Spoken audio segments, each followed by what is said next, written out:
Jean-Claude Leland, bonjour. Bonjour. Vous êtes le président fondateur d'Argan. Vous êtes avec nous au Palais Brognard au Mid-Cap Event. Vous rencontrez des investisseurs. Alors, vous êtes une foncière spécialisée dans la logistique. Comment se présente tout d'abord l'année 2013 pour vous? L'année 2013 donc, fait suite d'abord à une période triennale 2010-11-12 où nous avons été effectivement très agressifs, puisqu'au cours de cette période, nous avons investi 455 millions. Et 2013-14-15, c'est un nouveau plan au cours duquel nous avons pour objectif d'abaisser un petit peu notre LTV et par conséquent, la croissance est moins agressive. Donc nous travaillons sur un plan, sur un objectif d'investissement de 60 millions par an, 13, 14, 15. Et aujourd'hui, de octobre, nous sommes plutôt en avance sur ce plan, puisque nous avons investi aujourd'hui, enfin plutôt au final, le patrimoine fait 1 250 000 m², alors que la prévision en fin d'année était de 1,2 million. Donc nous sommes plutôt en avance dans notre plan de marche. Alors je disais effectivement cette activité de logistique, on pourrait penser intuitivement qu'avec le ralentissement économique qu'il y a eu, cette activité aurait pu fortement souffrir. Qu'est-ce qui tire ce marché? Oui, en tout cas qui le maintient, c'est que les volumes de stockage, quelque part, ne faiblissent pas, mais à supposer même si pour autant ils ne s'amplifient pas.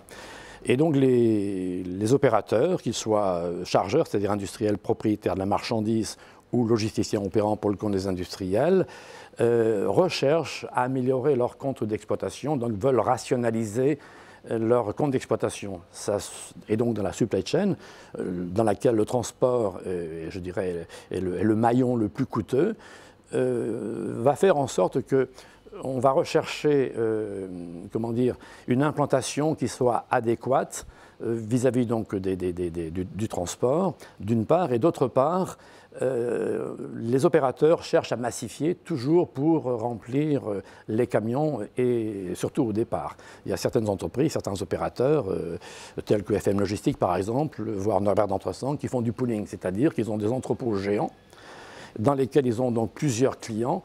Et ça a pour effet donc, de mettre dans un même camion des produits donc, de fournisseurs différents, de clients différents, qui vont alimenter un supermarché, etc. Et ça, c'est donc la recherche donc, de rationalisation. Et nous accompagnons ces preneurs à bail selon leurs besoins. Et donc, nous faisons donc, des programmes dédiés.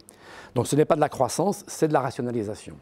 Alors on pourrait dire que la contrepartie de cela, c'est que ça va peut-être provoquer du vieillissement, donc de l'obsolescence de vieux entrepôts qui n'étaient pas au bon endroit, n'avaient pas la taille requise et qui n'étaient surtout pas aux normes, qui étaient anciens, mais c'est la vie. Donc ça rénove un petit peu le tissu des plateformes logistiques.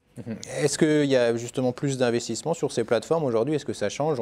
Quand on les voit comme ça, quand on passe sur les autoroutes, qu'on voit des plateformes logistiques, on ne se rend pas compte de ce qu'il y a derrière. Est-ce que ça évolue de plus en plus à l'intérieur? À l'intérieur, selon les produits, il y a donc des effets de mécanisation pour réduire, là aussi, les coûts de main-d'œuvre, donc pour améliorer le compte d'exploitation. Mais je dirais surtout que c'est le côté volume qui croît. Alors, ça dépend les volumes, puisqu'effectivement, il faudrait faire une segmentation de ces plateformes, les plateformes à vocation nationale, donc qui sont plutôt géantes et au centre de la France, les plateformes régionales pour la distribution, par exemple, pour la grande distribution.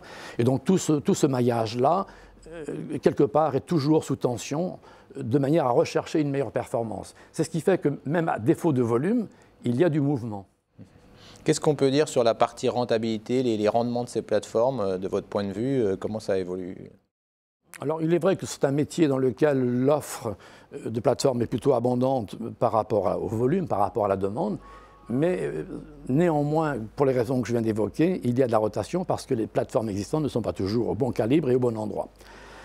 Mais on peut tout de même dire que les loyers restent stables. La contrepartie, c'est que les emprunts que nous contractons sont également stables, puisqu'il n'y a pas d'indexation. Et nous retrouvons la rentabilité par le fait que nos frais de fonctionnement sont très bas. Ils représentent actuellement 6% des revenus locatifs, et ils sont donc à la baisse, puisque nous venons de 7,5%. C'est dû au fait que les frais sont stables, les frais de fonctionnement, et que le volume, le revenu locatif, eux, sont en progression. Donc la rentabilité, nous la maintenons. nous la maintenons. Du côté des secteurs, on a bien entendu en tête le secteur de la distribution, agroalimentaire et autres. Est-ce qu'il y a des nouveaux secteurs ou est-ce qu'on reste sur les principaux secteurs connus? Oui, tous les métiers donc, continuent d'exister. Donc en temps de crise, par définition, pas par définition, mais on constate que la grande distribution, la consommation reste à peu près à des niveaux stables. Certains secteurs peuvent souffrir parce qu'ils ne sont pas de première nécessité, tels que peut-être certains magasins de bricolage et autres. Mais globalement, il n'y a pas de secteur qui s'effondre.